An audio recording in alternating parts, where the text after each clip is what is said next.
شیخ شہاب الدین سہروردی رحمۃ اللہ تعالی علیہ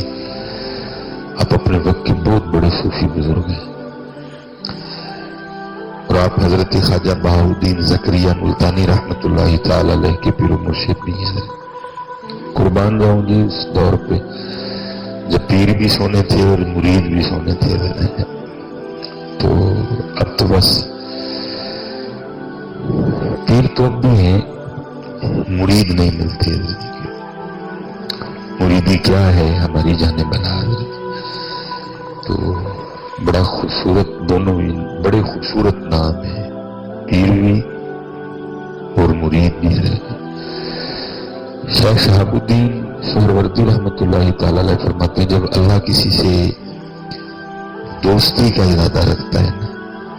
تو پھر اس پہ اپنے ذکر کے دروازے کھول دیتا ہے۔ جب اللہ کسی سے دوستی کا ارادہ رکھتا ہے تو پھر اللہ اس پہ اپنے ذکر کے دروازے کھول دیتا ہے، پھر اس کی زبان پہ اپنا ذکر جاری کرتا ہے، اپنے ذکر کو اس کے لیے آسان کر دیتا ہے، اس کو اپنے ذکر میں لذت عطا کر دیتا ہے۔ دیکھیں جب لذت ہی نہیں آئے گی تو پھر کون کر، اللہ پھر اس کے لیے نا اپنے ذکر کے دروازے کھولتا ہے۔ اللہ جی ہمارے یہاں مزاج بالکل الٹا ہے، ہم سمجھتے ہیں پیسے والے ہی ہیں، اب بڑا اللہ کا فضل ہے، گھر جی بڑا اللہ کا فضل ہے، کاروبار ٹھیک چل رہا ہے، ہم کہتے ہیں نہیں، اللہ کا فضل اسی پہ ہے جس کو اللہ اور اللہ کے رسول کے ذکر کی توفیق ہے۔ یہ تو فضل نہیں ہے حضرت، یہ تو فرعون کے پاس بھی بڑا تھا حضرت، یہ تو نمرود کے پاس بھی بڑے تھے حضرت، یہ تو حامان کے پاس بھی بڑے تھے، یہ تو شداد کے پاس بھی بڑے تھے، تو کیا پھر ان پہ بھی اللہ کا فضل تھا؟ اللہ کا فضل اس پہ ہے جس کو 5 وقت نماز کی توفیق ہے حضرت، اللہ کا فضل اس پہ ہے جس کو ذکر و درود کی توفیق ہے حضرت۔ اسی لیے تو یہ تو ہے نا پیر صاحب، اگر مرید کی بھی سن لو، حضرت بہاؤالدین زکریا ملتانی لکھا جب حضرت کا وصال ہو گیا نا تو وصال کے بعد کسی نے خواب میں آپ کی زیارت کی، کرم ہوا کسی پہ، وہ شخص نہ خواب ہی میں حضرت سے سوال کرتا ہے حضرت کیا بنی، کیسا معاملہ چل رہا ہے؟ فرمایا اللہ نے میری قبر کو جنت کے باغوں میں سے ایک باغ بنا دیا۔ اس نے باقاعدہ آپ کو دیکھا کہ حضرت نا وہ جنتی تخت پہ، قبر جنت کا باغ بن، جنتی تخت پہ بیٹھے، اس نے سب کچھ دیکھ کے حضرت آپ نے فرمایا اللہ نے بخش دیا، قبر کو جنت کے باغوں میں سے باغ بنا دیا، مجھے جنتی لباس عطا کیا، جنتی پوشاک عطا کی، جنتی ختام عطا کیے، لیکن جو لطف وہ سرگی کے وقت نیند چھوڑ کے، بستر چھوڑ کے، وضو کر کے مصلی پہ تہجد میں کھڑے ہونے میں تھا نا، وہ ادھر نہیں کوئی بھی ہوتا ہے۔ جو لطف اس وقت آتا تھا نا، وہ نیند چھوڑنی، وہ بستر چھوڑنا، اور وہ وضو کر کے جو وہ اللہ کے حضور کھڑا ہو جاتا تھا، وہ لطف یہاں نہیں ہے، کیونکہ یہ لطف ہی وکر ہے، لیکن جس کو اللہ عطا کر دے،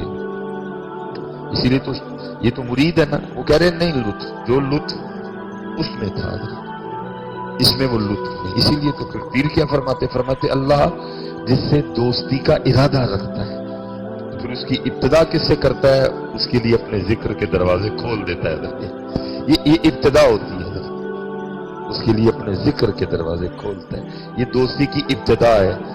جس کو اللہ کے ذکر کی توفیق ہے نا، سمجھو یہ دوستی کی ابتدا ہو چکی ہے، یہ اللہ کا فضل ہے بھائی، اس میں یہ دوستی کی ابتدا ہوئی ہے۔ اب آگے آپ کا کام ہے کہ آپ ابتدا کو انتہا تک کیسے لے کے جاتے ہیں۔ اس نے تو ابتدا کر دی، اس نے آپ کو اپنے ذکر کی توفیق دے دی، اب آگے میرا کام ہے حضرت کہ میں آگے پھر کیا کرتا ہوں۔ لیکن اکثر و بیشتر حضرت اسی طرح ہی ہوتا ہے کہ کچھ صحبت نہ ہونے کی وجہ سے، کچھ علم دین نہ ہونے کی وجہ سے پھر بندہ نہ تھے، اور صوفیاں تو پہندا بھی بڑا نا شیطان حضرت، وہ نہیں ان کو آگے جانے دیتا، جتنے صوفی ہیں نا ان کو تو پڑھتا ہے، دبا کے پڑھتا ہے، کیونکہ میں نے پچھلے جمعے ادھر بھی عرض کی، کیونکہ بھائی چور نے تو ادھر ہی آنا نا جدھر کچھ ہے، اب جدھر ہے ہی کچھ نہیں تو اس نے کیا کرنے جانا ادھر، جدھر ذکر ہے، جدھر نماز ہے، جدھر داڑھی ہے، جدھر پگ ہے، جدھر درود ہے، اس میں تو ادھر ہی چوری کرنے آنا ہے۔ اب جدھر ہے ہی کچھ نہیں،